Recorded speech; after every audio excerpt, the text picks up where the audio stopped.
Plans are very harsh. You probably don't know that, but they really are. And I was very lucky. I did have a treatment plan, but some kids do not have treatment plans. But this one treatment plan, research made it possible for me to have a plan. And that was amazing with your bell ringing there. But the best that I've heard when I had my bell ring was when I rang that bell, and that felt really nice to me. And that felt so comforting that this cancer was out of me. And so the bell, ringing of the bell, symbolizes the end of treatment and the beginning of recovery. Greg told you kind of what my whole cancer journey was about, but tonight I'm going to tell you what I've learned about battling cancer. There's some pros in this room that are really good, and I know that you have given a lot of lessons to people, and they probably cost a lot of money. But tonight, I'm sharing lessons tonight that I've learned, and the good thing about that is that it's not going to cost you anything. So it's all on me, guys. Okay, so the first point that I want to talk about is that faith gets you through it. Now, this was a key success to me being a survivor, was faith getting me through this cancer. When the first time when I got diagnosed with cancer, I was praying and I was saying, why did you do this to me? Just like how Greg told us all about, like how it was. I was a great soccer player. I was living life like a teenager. I was having a happy life, and it just all kind of crumbled down. And so I asked the question, why did this happen? Why was there cancer in me? Why did this happen? And so a good example of this with faith is that I was rolled in to my surgery with just the doctor and me, and we were in there, and I was alone, and I didn't know what I was doing. But when I actually got in there, I realized that I had faith and that I wasn't alone.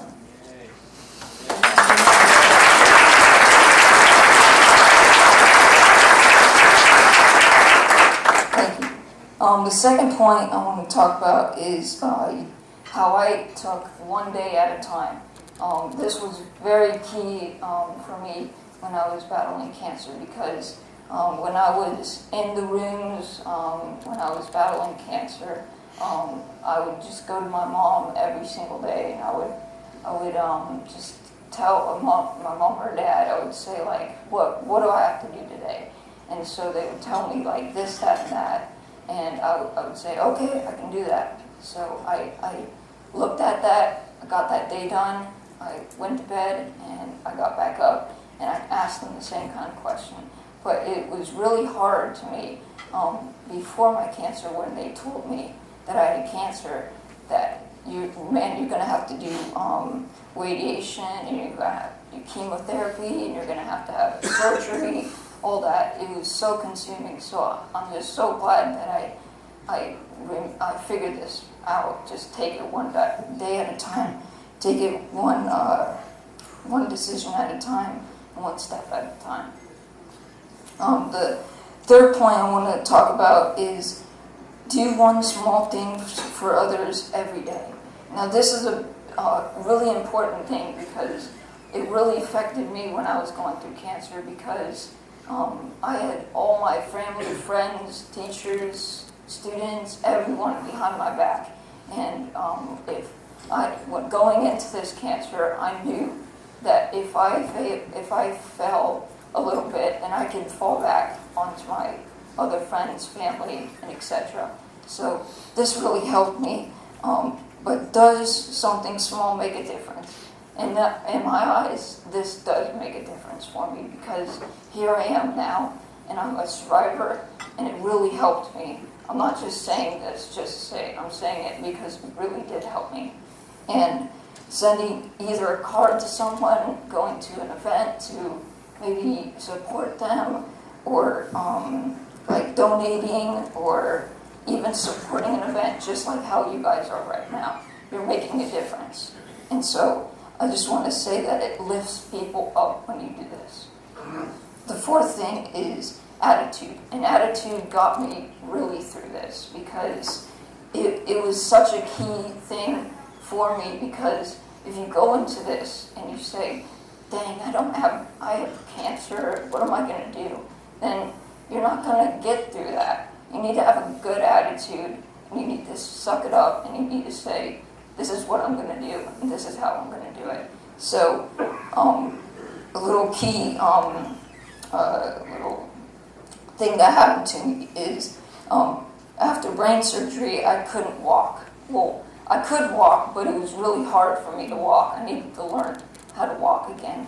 And so, weeks earlier, I have been playing with a soccer over in Germany, and I was playing this one awesome team. It was called Bayern Munich, and I was just top of the line, and it was so amazing. But I had to focus my time back on taking one step at a time onto learning how to walk again, and it really helped me for my attitude to be correct.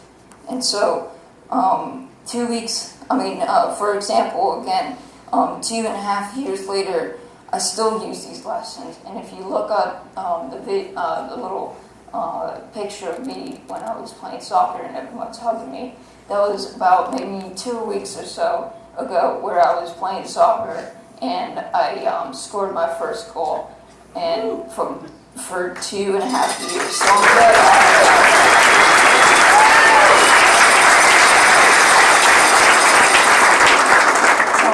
I just want to close out the night by saying I'm so lucky to be here tonight. So appreciative of you coming down here and you supporting this amazing event.